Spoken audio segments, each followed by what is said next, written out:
أعوذ بالله السميع العليم من الشيطان اللعين الرجيم. بسم الله الرحمن الرحيم. الحمد لله رب العالمين.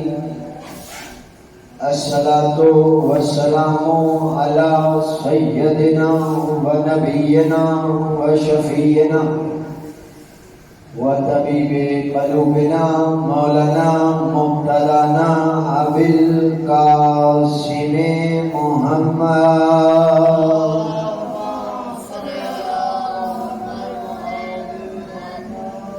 وأهل بيته الطيبين الطاهرين المعصومين المنتجبين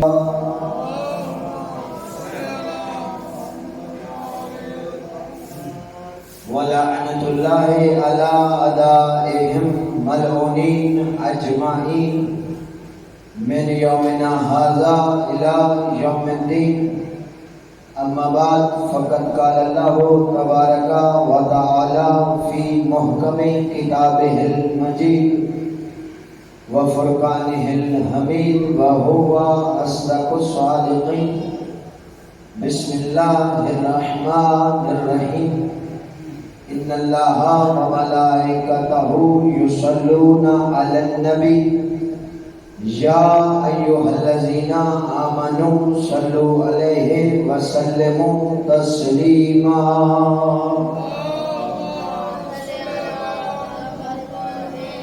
دعا ہے رب الحسین بحق الحسین.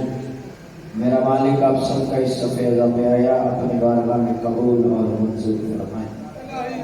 رب کونین سید کونین کے صدقے میں کسی عزادار کو کسی کمینے کا محتاج نہ فرمائے. میرا مالک بانیان مجلس معاورین مجلس کے رزق عزت بخت میں اضافہ فرمائے. میرے بادشاہ جتنے بھی صلاۃ و سلام کے مرحومین بزرگان ہیں مالک ان کے درجات بلند فرمائے. میرے بادشاہ میرے بار میں آقا کو اس میں ظہور عطا فرمائے. دعاؤں کی قبولیت کے لیے سہارا ضرور کا لیں. مل کے بلند آواز سے صلوات پڑھیں.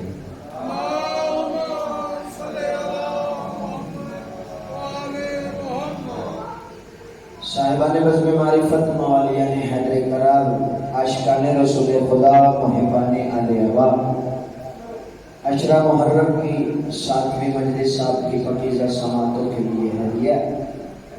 موضوع یقیناً اذہان عالیہ میں محفوظ ہوگا. بات ہو رہی ہے کہ حق اہل بیت کیا ہے اور فضیلت صلوات کیا ہے. اللہ تعالیٰ اس آیت میں پہلے صلوات کا حکم دے رہا ہے اور ساتھ فضیلت بتا رہا ہے کہ بے شک میں اللہ اور میرے فرشتے درود بھیجتے ہیں نبی پر اور اے ایمان والو تم بھی صلوات بھیجو درود بھیجو.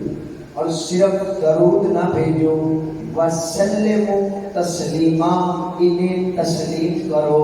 اور صرف تسلیم نہ کرو ویسے تسلیم کرو جیسے تسلیم کرنے کا حق ہے. میرے محترم سامعین اس میں فضیلت صلوات یہ بیان کی ہے کہ ان اللہ و ملائکتہ کہ بے شک میں اللہ بھی درود بھیجتا ہوں. یعنی میرے محترم سامعین درود وہ عبادت ہے کہ جس میں وہ لا شریک بھی خود شریک ہو جاتا ہے. یعنی کہ وہ عظیم عبادت ہے کہ جس میں لا شریک بھی شریک ہے. میرے محترم سامعین اس سے قبل کہ میں گفتگو کا آغاز کروں برادران اسلام کے بہت بڑے عالم دین مولانا مودودی صاحب وہ مختلف سکولوں میں جاتے تھے اور جا کے بچوں سے کہتے تھے کہ مجھ سے سوال کرو اور میں اس کا جواب دوں گا. مودودی صاحب اپنی روٹین کے مطابق ایک دن ایک سکول میں گئے اور جا کے سکول میں بچوں سے کہا کہ مجھ سے سوال کرو. کوئی بچہ اٹھا اس نے اپنے فہم کے مطابق کسی نے نماز کا سوال کیا, کسی نے وضو کا سوال کیا, کسی نے روزے کے بارے میں سوال کیا. بچے سوال کرتے رہے, مودودی صاحب جواب دیتے رہے. اب ایک کونے میں ایک بچہ بیٹھا ہوا تھا جو بار بار اٹھنے کی کوشش کرتا تھا، استاد اسے بیٹھا دیتا تھا۔ جب مودودی صاحب کی نظر پڑی کہ ایک بچہ اٹھنے کی کوشش کرتا ہے اور استاد اسے بیٹھا دیتا ہے، مودودی صاحب نے کہا بیٹا تو اٹھ، تو جو سوال کرنا چاہتا ہے کر۔ استاد کو مودودی صاحب نے روک دیا کہ آپ اس بچے کو کیوں بیٹھا رہے ہو، وہ بھی کچھ پوچھنا چاہتا ہے تو اس کو پوچھنے دو۔ اب مودودی صاحب نے استاد کو چپ کروا دیا۔ بچہ اٹھا، اس نے اٹھتے ہی پہلا سوال پوچھا۔ اس نے کہا مودودی صاحب مجھے یہ تو بتائیں اللہ اس وقت کیا کر رہا ہے، اللہ اس وقت کیا کر رہا ہے۔ مودودی صاحب پریشان ہوئے، کچھ حیران ہوئے، تھوڑی دیر چپ رہ کے کہنے لگے تو کہیں شیعہ تو نہیں ہے؟ وہ بچہ کہتا ہے شیعہ کو چھوڑے، میں سید بھی ہوں۔ اس سید بچے کی طرف مودودی صاحب دیکھ کے کہتے ہیں پھر سوال کیسا کر رہے ہو کہ اللہ اس وقت کیا کر رہا ہے؟ مجھے کیا پتا کہ اللہ اس وقت کیا کر رہا ہے؟ مجھ سے تاریخ کا سوال پوچھو، مجھ سے قرآن مجید کی کسی آیت کا سوال پوچھو، مجھ سے تفسیر کا سوال پوچھو، مجھ سے نماز کا طریقہ پوچھو، مجھ سے وضو کا طریقہ پوچھو، مجھ سے روزے کے بارے میں پوچھو، مجھ سے نماز کے رکعتوں کے بارے میں پوچھو۔ تم پوچھ رہے ہو اللہ اس وقت کیا کر رہا ہے، مجھے کیا پتا اللہ اس وقت کیا کر رہا ہے؟ اس نے کہا استاد محترم اگر آپ کہیں تو میں بتاؤں اللہ اس وقت کیا کر رہا ہے۔ مودودی صاحب بڑا مجمع ہے بچوں کا، سکول کے اسٹوڈنٹ موجود ہیں، استاد دیکھ رہے ہیں بڑے مجمع میں۔ مودودی صاحب کہہ رہے ہیں ہاں بیٹا تم بتاؤ، تمہیں اگر پتا ہے اللہ اس وقت کیا کر رہا ہے۔ تو مودودی صاحب کی طرف اس سید بچے نے دیکھ کے کہا مودودی صاحب آپ نے قرآن پڑھا ہے؟ ہاں بیٹا میں نے قرآن سارا پڑھا ہے، میں درس قرآن بھی دیتا ہوں۔ تو پھر اس سید بچے نے کہا کہ معذرت کے ساتھ آپ نے قرآن پڑھا ہے سمجھا نہیں ہے، آپ نے قرآن پڑھا ہے سمجھا نہیں ہے، آپ کو پتہ نہیں قرآن مجید کی آیت ہے ان اللہ و ملائکتہ یصلون علی النبی، اللہ اس وقت محمد اور آل محمد پہ درود پڑھ۔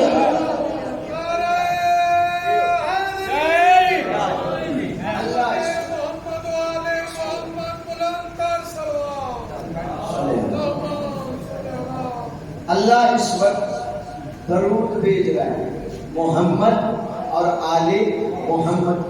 میرے محترم سامعین، درود وہ عظیم عبادت ہے کہ جس میں وہ لا شریک بھی شریک ہو جاتا ہے۔ میرے محترم سامعین، اللہ اس آیت میں حکم دے رہا ہے کہ وسلموا، اپنے موضوع کی طرف تمہید تھی آپ ساتھ جڑ گئے، وسلموا تسلیما، انہیں ویسے مانو جیسے ماننے کا حق ہے۔ میں پہلے دن سے بڑے تحمل سے میں پہلے دن سے بتا رہا ہوں کہ نبی کا حق نبوت ہے، علی کا حق ولایت ہے، سیدہ کا حق فدق ہے، حسن اور حسین کا حق امامت ہے۔ میرے محترم سامعین، ولایت پہ مجالس ہو چکی ترتیب کے ساتھ، فدق پہ مجلس سن چکے، نبوت پہ مجلس سن چکے، آج میرا دل ہے کہ امامت پہ بات کی ہے۔ میرے محترم سامعین، حسن اور حسین کا امامت حق ہے، امامت امام حسن کا حق ہے۔ 73 فرقے کے مولویوں کے علاوہ اگر سادہ بندے کو بلایا جائے اور اسے کہا جائے کہ نبی کے نواسوں کے نام بتاؤ تو وہ یہ نہیں کہے گا کہ خلیفہ حسن خلیفہ حسین، وہ کہے گا امام حسن امام حسین۔ یعنی اتنا زیب دیتا ہے لفظ امام میرے آقاؤں کو، یعنی امامت امام حسن کا اور حسین کا حق ہے۔ اور میرے محترم سامعین، امامت دین اسلام میں بہت ضروری ہے، کیونکہ قبلہ جس کا امام ٹھیک ہوگا اس کا انجام ٹھیک ہوگا۔ اللہ جس کا امام ٹھیک ہوگا اس کا انجام ٹھیک ہوگا۔ اس کی وجہ یہ ہے کہ میرے محترم سامعین، اللہ نے اس زمین پر انسان کو بھیجا ہدایت لینے کے لیے۔ اب انسان ہدایت لینے والا ہے، امام ہدایت دینے والا ہے. اب دین اللہ کا ہے، دین ہے ہدایت. اب جس کا دین ہوگا اسی کا ہادی ہوگا. اللہ اکبر. جس کا دین ایسا نہیں کہ ہدایت لینے والے مل کے ہدایت دینے والا بنا لے، ایسے نہیں ہوگا. کیونکہ دین اللہ کا تو اللہ ہی ہادی بنائے گا. امامت عہدہ ایسا ہے کہ یہ اللہ ہی عطا کرتا ہے. امام اللہ بناتا ہے، اور اللہ کا بنایا ہوا امام جو مانے گا، خدا کی قسم اس کا جیسا امام ہوگا اس کا ویسا انجام ہوگا. تو کوشش کرنا امام رہبر رہنما ہادی وہ ماننا جسے اللہ نے بنایا ہو. امامت عہدہ اتنا خاص ہے کہ جسے اللہ عطا کرے امام وہی بنتا ہے. قرآن مجید میں اللہ نے پہلے امام کا ذکر کیا. ارشاد ہوا انی جاعلوں کا للناس اماما. اے ابراہیم ہم نے تمہیں انسانوں کا امام بنا دیا، کائنات کا نہیں، فقط انسانوں کا امام بنا دیا. ابراہیم کو اللہ نے امام کیسے بنایا؟ تو میرے محترم سامعین پھر قرآن میں ارشاد ہوا فَتَمَّهُنَّ بِكَلِمَاتٍ. پہلے لیا ابراہیم کا امتحان، پھر بنایا امام. اللہ ابراہیم خلیل بھی ہے، نبی بھی ہے، اولو العزم بھی ہے، پیغمبر بھی ہے، رسول بھی ہے، اتنی صلاحیتیں موجود ہیں، پھر بھی امتحان لے کے امام بنا رہا ہے. ابراہیم کا امتحان نہ لے میرے مالک. چلو سنیسیا مل کے اللہ سے سوال کرتے ہیں، اے ہمارے مالک ابراہیم میں رسالت کی خاصیت ہے، رسالت کی خاصیت صلاحیت موجود ہے، خلیل اللہ ہونے کی صلاحیت موجود ہے، اولو العزم ہونے کی صلاحیت موجود ہے، پیغمبر ہونے کی صلاحیت موجود ہے. اسے صلاحیت کی بنیاد پر امام بنا دے. اس کا امتحان کیوں لیتا ہے؟ اسے صلاحیت کی بنیاد پر. پڑھنا میرا کام ہے، سمجھنا آپ کا کام ہے. علی کو ماننے والے کم ہوتے ہیں، کم حرف نہیں ہوتے. میرے محترم سامعین، اے میرے اللہ صلاحیت کی بنیاد پر ابراہیم کو امام بنا دے. عجب نہیں آواز کبریائے نہ، پہلے امتحان پھر بناؤں گا امام. یعنی ابراہیم کا پہلے امتحان لیا پھر امام بنایا. صلاحیت کی بنیاد پر ابراہیم امام نہیں بن سکا تو پھر فیصلہ کرو. جب ابراہیم نبی جیسا صلاحیت کی بنیاد پر امت کا امام نہیں بن سکتا تو کوئی صحابیت کی بنیاد پر امام کیسے بن سکتا؟ کوئی صحابیت بنیاد امام کیسے بن سکتا؟ امامت عہدہ ایسا اللہ عطا. ابراہیم کو اللہ نے پہلا امام بنایا اور انسانوں کا امام بنایا، کائنات کا نہیں، صرف انسانوں کا امام بنایا. اب میرے محترم سامعین، حضرت ابراہیم اپنے چچا آزر کے گھر میں رہتے تھے. آزر کا قرآن نے نام بھی لیا اور اعلان کفر بھی کیا. یہ بت تراش تھا، شخص یہ بت تراش تھا. اللہ نے قرآن مجید میں اس کا ذکر کیا اور قرآن مجید میں بتایا کہ ابراہیم کا یہ چچا کافر تھا، یہ بت تراش تھا، بت بیچتا تھا. قرآن نے نام بھی لیا، اعلان کفر بھی کیا. ابراہیم خلیل اللہ کا چچا کافر تھا، قرآن نے نام بھی لیا، اعلان کفر بھی کیا. نہ بھولا نہ بھٹکا نہ اٹکا، قرآن نے نام بھی لیا، اعلان کفر بھی کیا. ابراہیم خلیل اللہ کا ایک چچا کافر تھا، قرآن نے نام بھی لیا، اعلان کفر بھی کیا. ادھر خلیل سے ذرا حبیب تک آؤ. ادھر تمہارے اور میرے رسول کا ایک چچا کافر تھا ابو لہب، قرآن نے نام بھی لیا، اعلان کفر بھی کیا. قرآن نے کہا تبت یدا ابی لہب وتب، اے ابو لہب تمہارے ہاتھ ٹوٹ جائے. قرآن نے نام بھی لیا، اعلان کفر بھی کیا. قرآن سمجھا رہا ہے کہ اگر کسی نبی کا کوئی چچا کافر ہو، قرآن چھپاتا نہیں، نام لے کر بتاتا ہے۔ اللہ اکبر، بلند کرو حیدری۔ قرآن چھپاتا نہیں، نام لے کر بتاتا ہے۔ اب ادھر ابراہیم کا چچا کافر تھا، قرآن نے سب نام بھی لیا، اعلان کفر بھی کیا۔ ادھر مصطفیٰ کا چچا کافر تھا، قرآن نے نام بھی لیا، ابو لہب کا، قرآن نے نام بھی لیا، ابو لہب کا ذکر بھی کیا۔ تو میرے محترم سامعین، آج 14ویں صدی میں ابو طالب کو کافر کہنے والوں، مجھے یہ بتاؤ، اگر ابو لہب کا نام لیا تھا تو نعوذ باللہ ابو طالب کو کافر سمجھتے ہو، تو قرآن نے ابو طالب کا نام کیوں لیا؟ میں 2 مصروں میں بات ہی ختم کرنے لگا ہوں۔ دلیل یہی تمام دلیلوں پہ غالب ہے، دلیل یہی تمام دلیلوں پہ غالب ہے کہ کل ایمان بھی جزو ابو طالب ہے۔ اللہ اکبر، بلند کرو حیدری۔ دلیل یہی تمام دلیلوں پہ کل ایمان بھی جزو ابو طالب، قرآن نے نام بھی لیا، اعلان کفر بھی کیا۔ اب قرآن نے ابراہیم پہلا امام، قرآن سن لیجیے، کتاب سے میں بات نہیں کر رہا، ابراہیم کو پہلا امام بنایا، اور انسانوں کا، کائنات کا نہیں۔ اب جہاں واقعہ لکھا ہے نا، ابراہیم نے بتوں کو جو آزر نے دیے تھے گلی میں گھسیٹا، اور گھسیٹتے ہوئے ابراہیم ایک بات کر رہے تھے، اے لوگوں، میں وہ چیز لے کے آیا ہوں جو نہ فائدہ دیتی ہے نہ نقصان دیتی ہے، نہ فائدہ دیتی ہے نہ نقصان دیتی ہے۔ اور یہ دینیات کی کتابوں میں بھی لکھا ہوا ہے، جب یہ سارے ایک دن اپنا دن منانے کے لیے باہر گئے تو ابراہیم نے سارے بتوں کو توڑ کے بڑے بت کے گلے میں کلہاڑا ڈال دیا، اور اسے جب وہ واپس آئے اور کہنے لگے کہ ابراہیم تو نے ہمارے بت توڑ دیے، تو ابراہیم ان کو لے کے بت خانے میں آئے، آگے کہنے لگے اس بڑے بت نے تمہارے چھوٹے بتوں کو توڑ دیا۔ یہ کہنے لگے یہ بیچارہ تو اپنی جگہ سے ہل نہیں سکتا، یہ تو انہیں مار ہی نہیں سکتا۔ ابراہیم ان کی طرف دیکھ کے کہتا یہی بات تو تمہیں سمجھا رہا ہوں، جب یہ خود نہیں ہل سکتا تمہاری شفاعت کیسے کرے؟ اللہ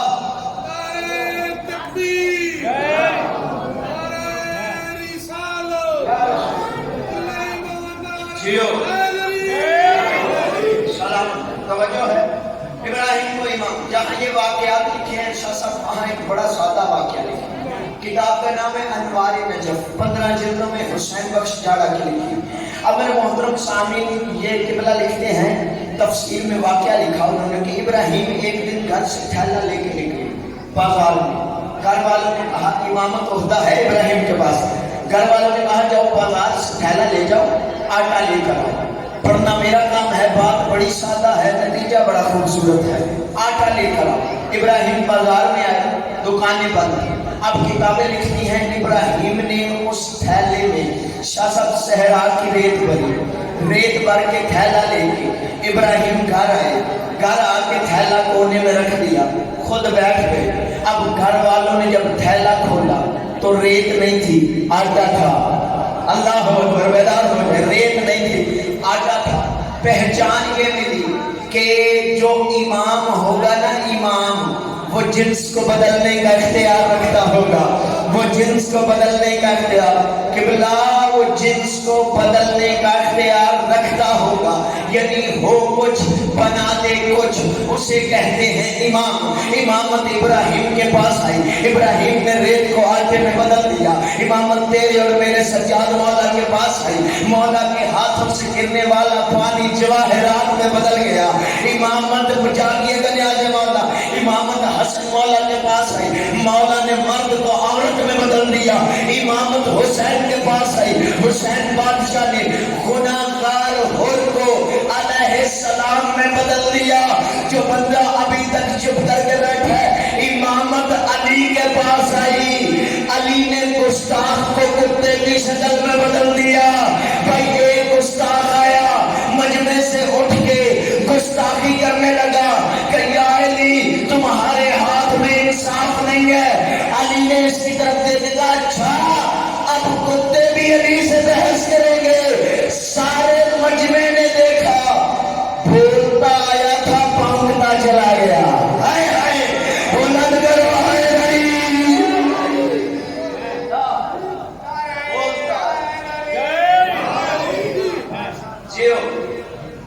کا شاہ صاحب آیا تھا، کاش وقت ہوتا میں بتاتا کہ امامت کتنا بڑا ہوتا، لیکن اپنے وقت کے اندر انشاءاللہ بات ختم کر دی۔ امامت علی کے پاس میں گستاخ کو کتے کی شکل میں بدل دیا۔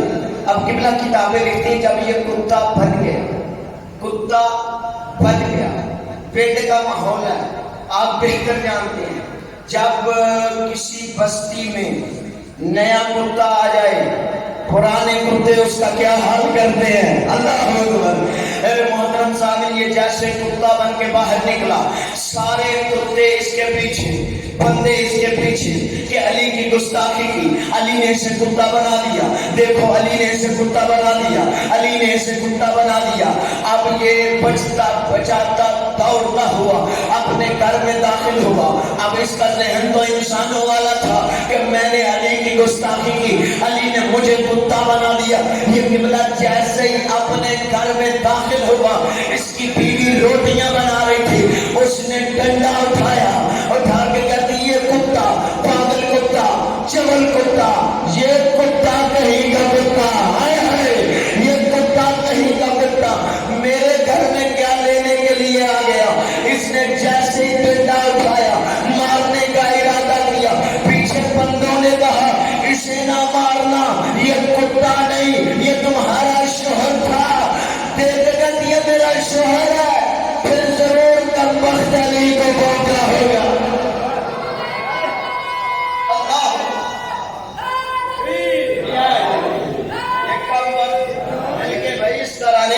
مل کے بازو بلند کرو، ایک علی کا نام ہی تو ہے جو آتے چہرہ کھل بھی جاتا ہے، سجدہ کھل بھی جاتا ہے۔ مل کے نعرہ حیدری۔ جو جنس کو بدلنے کا اختیار ہوتا ہے اسے امام کہتے، اور میرے محترم سامعین، کسی کو بھی امام کہنے سے وہ امام نہیں بن جاتا۔ مسجد کا امام اور ہے، کائنات کا امام اور ہے۔ بندوں نے سمجھا کہ لفظ امام کسی کے ساتھ بھی لگائیں تو وہ امام بن جاتا ہے، نہ، لفظ کے ایک ہونے سے حقیقت ایک نہیں ہوتی۔ اللہ اکبر، کاش وقت ہوتا۔ لفظ کے ایک ہونے سے حقیقت ایک نہیں ہوتی۔ اس کی وجہ یہ ہے کہ مسجد کا امام اور ہے، کائنات کا امام اور ہے۔ میں اپنے دعوے کی دلیل دوں، قرآن مجید میں ایک آیت ہے، یا ایھا الذین آمنوا وآمنوا باللہ، اے مومنو مومن بن جاؤ، اے مومنو مومن بن جاؤ۔ آپ نے توجہ ہی نہیں کی، آپ میرے ساتھ کھڑے ہو، نماز پڑھ رہے ہو، شاید میں کہوں نمازی بن جاؤ، پھر ایسا نہیں بنتا ہے۔ آپ نے روزہ رکھا ہو، میں کہوں روزہ رکھا کرو، حیران ہو نہیں بنتا ہے۔ لیکن یہ کلام ہے اللہ کا، حکمت سے خالی نہیں۔ وجہ کیا تھی؟ اللہ نے کیوں کہا اے مومنو مومن بن جاؤ؟ وہ ان منافقوں کو کہا جو اندر سے منافق تھے، باہر سے مومن تھے۔ بھائی قرآن نے منافقوں کو مومن کہا، شاذب قرآن نے منافقوں کو مومن کہا، اور ساتھ کہا کہ اے مومنوں مومن بن جاؤ۔ منافقوں کو مومن قرآن نے کہا۔ قرآن کے منافقوں کو مومن کہنے سے منافق محترم نہیں ہوئے۔ پڑھنا میرا کام ہے، سمجھنا آپ کا کام ہے۔ قرآن کے منافقوں کو مومن کہنے سے منافق محترم نہیں ہوئے۔ تو جب قرآن کے منافقوں کو مومن کہنے سے منافق محترم نہیں ہوتا تو کسی دشمن علی کو امام کہنے سے محترم کیسے ہو؟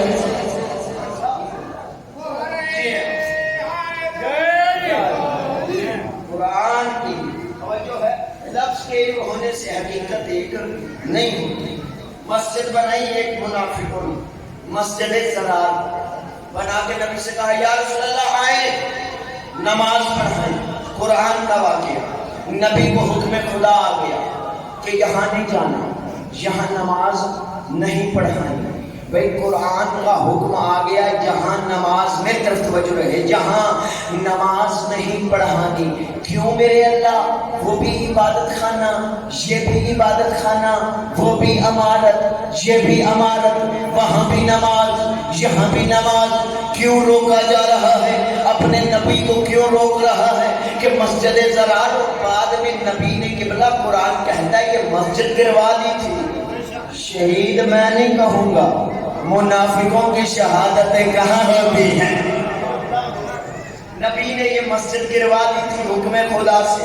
اب نبی کو روکا جا رہا ہے اس مسجد میں نہیں جانا، یہ مسجد میں عبادت نہیں کروانی. مالک ہے وہ بھی عمارت، یہ بھی عمارت، وہاں بھی عبادت، مسجد نبوی میں بھی عبادت. نبی کو مسجد ضرار میں نماز پڑھانے کیوں نہیں دیتا؟ عجب نہیں آوازیں کبری آئے.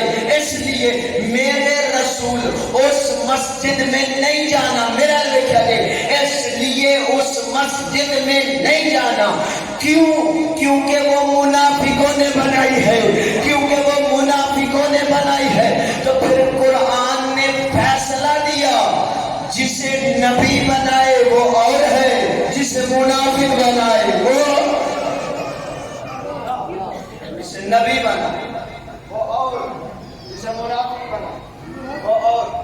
میرے محترم سامعین، امامت عہدہ ہے جو اللہ تعالیٰ عطا کرے. جو امام اللہ بنائے وہی حق کا امام ہوگا. جسے اللہ منتخب کرے وہ ہے امام حقیقی. اور خدا کی قسم بالکل آخر میں نتیجہ دے رہا ہوں. برادران اسلام کے 4 امام ہیں، ہمارے 12 امام ہیں. نبی نے فرمایا نماز ویسے پڑھو جیسے مجھے پڑھتا دیکھو.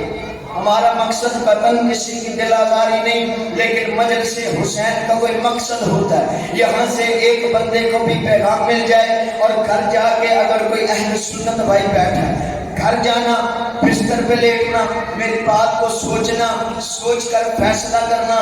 بڑے تحمل سے میں فیصلہ دینے لگا ہوں. نبی فرما کے گئے نماز ویسے پڑھو جیسے مجھے پڑھتا دیکھو، یہ نبی نے فرمایا. اب کل فرقے 73 ہیں اور نماز کے طریقے 5 ہیں. بڑی ذمہ داری سے میں بات کرنے لگا ہوں، یہ خاموشی نہیں، مکمل توجہ ہے، میں مطمئن کھڑا ہوں. میرے محترم سامعین، 73 فرقوں میں کل طریقے نماز کے 5 ہیں. نبی نے فرمایا ویسے پڑھو جیسے مجھے پڑھتا دیکھو. اب نبی ایک ہے، طریقے 5 ہیں. قرآن ایک ہے، طریقے 5 ہیں. قرآن ایک ہے، طریقے 5 ہیں. قبلہ ایک ہے، طریقے 5 ہیں. نبی ایک ہے، طریقے 5 ہیں. اللہ جس کا دین ہے وہ ایک ہے، نماز کے طریقے 5 ہیں. جب نبی ایک ہے تو طریقے 5 کیوں ہیں؟ تو میرے محترم سامعین، ان 5 طریقوں میں سے بڑے تحمل سے دھیمی آواز میں بڑی بات کرنے لگا ہوں تاکہ ہر بندے کو سمجھ آئے. میرے محترم سامعین، ان 5 طریقوں میں سے ایک طریقہ 12 اماموں کا ہے، 4 طریقے 4 اماموں کے ہیں. اللہ اکبر، بلند کرو حیدری. ایک طریقہ 12 اماموں کا، 4 طریقے 4 اماموں کے. بڑی ذمہ داری سے، بڑے تحمل سے، مزاج سے ہٹ کے، جیسے میں پڑھتا ہوں شخص وہاں سے ہٹ کے میں بات کر رہا ہوں تاکہ بات سمجھا سکوں. 4 طریقے 4 اماموں کے، ایک طریقہ 12 اماموں کا. اب ان 4 اماموں میں سے پہلے امام اعظم جسے آپ امام ابو حنیفہ کہتے ہیں، ان سے جا کے پوچھتے ہیں کہ نبی نے فرمایا تھا نماز ویسے پڑھو جیسے مجھے پڑھتا دیکھو. اے امام اعظم، آپ ایک فقہ کے مالک ہیں. میرے سنی بھائیوں، گھر جانا، بستر پہ لیٹنا، تسلی کے ساتھ سوچنا ضرور. امام اعظم سے ہم پوچھتے ہیں کہ آپ نے نبی کو نماز پڑھتے دیکھا؟ درود پڑھے جی.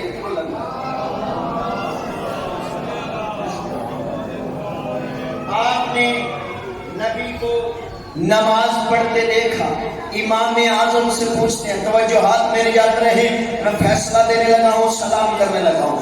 میرے محترم سامعین, امام اعظم سے پوچھتے ہیں کہ نبی فرما کے گئے نماز ویسے پڑھو جیسے مجھے پڑھتا دیکھو, تو کیا آپ نے نبی کو نماز پڑھتے دیکھا؟ تو پتہ ہے جواب کیا آئے گا؟ آپ نماز کی بات کرتے ہو, میں نے تو نبی کو ہی نہیں دیکھا. اللہ اکبر, میں نے تو نبی کو ہی نہیں دیکھا. کیوں؟ میں تو نبی کے 70 سال بعد دنیا میں آیا تھا. نماز تو دور کی بات ہے, میں نے نبی کو ہی نہیں دیکھا. چلے جی, پہلے امام نے نماز تو دور کی بات نبی کو نہیں دیکھا. اگلے ہیں دوسرے امام, ان سے پوچھتے ہیں کہ آپ نے نبی کو نماز پڑھتے دیکھا؟ انہوں نے کہا میں تو 80 سال بعد نبی کے اس دنیا میں آیا تھا, میں نے بھی نبی کو نہیں دیکھا. تیسرے امام ہیں برادران اسلام کے, ان سے پوچھتے ہیں آپ نے نبی کو نماز پڑھتے دیکھا؟ انہوں نے کہا میں 120 سال بعد دنیا میں آیا, میں نے بھی نبی کو نہیں دیکھا. یعنی چوتھے امام کے پاس چلے تو ان سے پوچھے, نبی فرما کے گئے نماز ویسے پڑھو جیسے مجھے پڑھتا دیکھو. آپ چوتھے امام ہیں, آپ کا عقیدہ بھی بڑا باکمال ہے. آپ یہ کہتے ہوئے اس دنیا سے چلے گئے کہ مجھے سمجھ ہی نہیں آئی علی رب ہے یا رب علی ہے. اللہ اکبر. آپ بتا دیں, آپ نے نبی کو نماز پڑھتے دیکھا تو امام شافعی بھی کہیں گے کہ آپ نماز کی بات کرتے ہو, میں نے نبی کو ہی نہیں دیکھا, میں 150 سال بعد اس دنیا میں آیا, میں نے بھی نبی کو نہیں دیکھا. نبی کو نہیں دیکھا, نبی کو ایک ایک بندے کی توجہ وہ شاید میرا بھائی پڑے گا, میں اپنے وقت میں بات چھوڑ کے جا رہا ہوں. میرے محترم سامنے وہ امام شافعی بھی کہیں گے تم نماز کی بات کرتے ہو, میں نے تو نبی کو ہی نہیں دیکھا, نبی کو ہی نہیں دیکھا. اہل سنت بھائیوں, گھر جانا, بستر پہ سونا, لیٹنا اور اتنا ضرور سوچنا, 4 امام ہیں, نبی نے فرمایا نماز ویسے پڑھو جیسے مجھے دیکھو. 4 اماموں نے نبی ہی نہیں دیکھا. مذہب شیعہ خیر البریہ اثنا عشریہ کے 12 امام ہیں.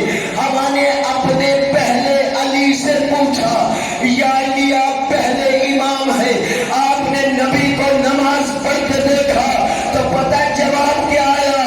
ہمارا پہلا وہ ہے جس نے سب سے پہلے دیکھا.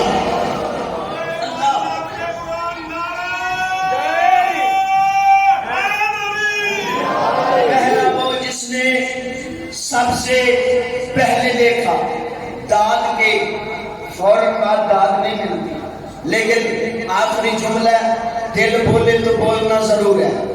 ہمارا پہلا ہے امام علی, گھر جانا, بستر پہ لیٹنا, تسلی دے نال سوچے آجے ضرور.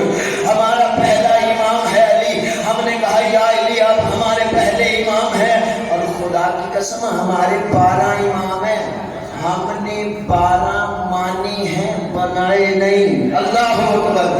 ہم نے 12 ایمان مانی ہیں, بنائے نہیں ہے. ہمارا پہلا علی ہے. ہم نے امیر کائنات سے پوچھا, جواب یہ آیا پہلا وہ ہے جس نے نبی کو نماز پڑھتے سب سے پہلے دیکھا. حسن بادشاہ آپ ہمارے دوسرے امام ہیں, آپ نے نبی کو نماز پڑھتے دیکھا. حسن بادشاہ نے کہا بابا نے سب سے پہلے دیکھا, میں نے پہلو میں کھڑے ہو کے دیکھا. میں تو لفظ ہی کہوں گا نا, میں نے پہلو میں کھڑے ہو کے دیکھا. ہمارے تیسرے امام ہیں حسین بادشاہ کریم کربلا.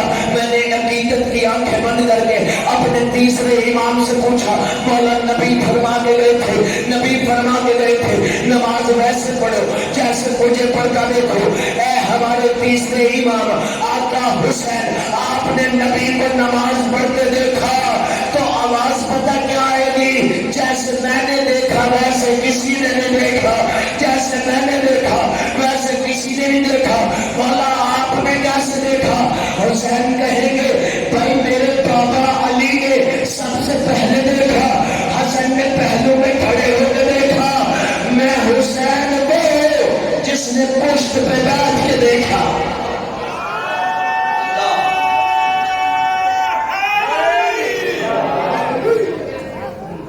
میں حسین جس نے پشت پہ بیٹھ کے دیکھا.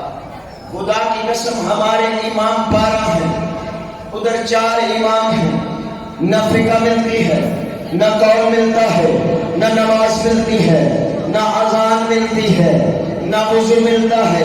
ہمارے 12 امام ہیں، خدا کی قسم قول ایک ہے، فعل ایک ہے، نماز ایک ہے، وضو ایک ہے، اذان ایک ہے۔ 12 کے 12 میں سے جو پہلے نے حرام کیا وہی آخری تک حرام ہے، جو پہلے نے حلال کیا وہی آخری تک نے حلال رکھا۔ ہمارے امام 12 ہیں، چادہ ایک ہے، امام 12 ہیں، ارادہ ایک ہے، امام 12 ہیں، قول ایک ہے، امام 12 ہیں، فعل ایک ہے، امام 12 ہیں، طریقت ایک ہے، امام 12 ہیں، شریعت ایک ہے، امام 12 ہیں، نماز ایک ہے، امام 12 ہیں، چادہ ایک ہے، امام 12 ہیں، ارادہ ایک ہے، امام 12 ہیں، وضو ایک ہے۔ میں آخری جملہ چاہنے لگا ہوں، امام 12 ہیں، 12 کے 12 جید ہے، 12 کے 12 سید ہے، 12 کے 12 محمد ہے۔ سید کس کس بات پہ قربان جاؤں؟ امام 12 ہے، قول ایک ہے، امام 12 ہے، قول ایک ہے، امام 12 ہے، قول ایک ہے، امام 12 ہے، فعل ایک ہے۔ بات یاد رکھے زمانہ لوگوں کے اور ہمارے اماموں میں بس اتنا فرق ہے، لوگوں کے امام تھے، ہمارے امام ہیں۔ تو میری لال قلم پہ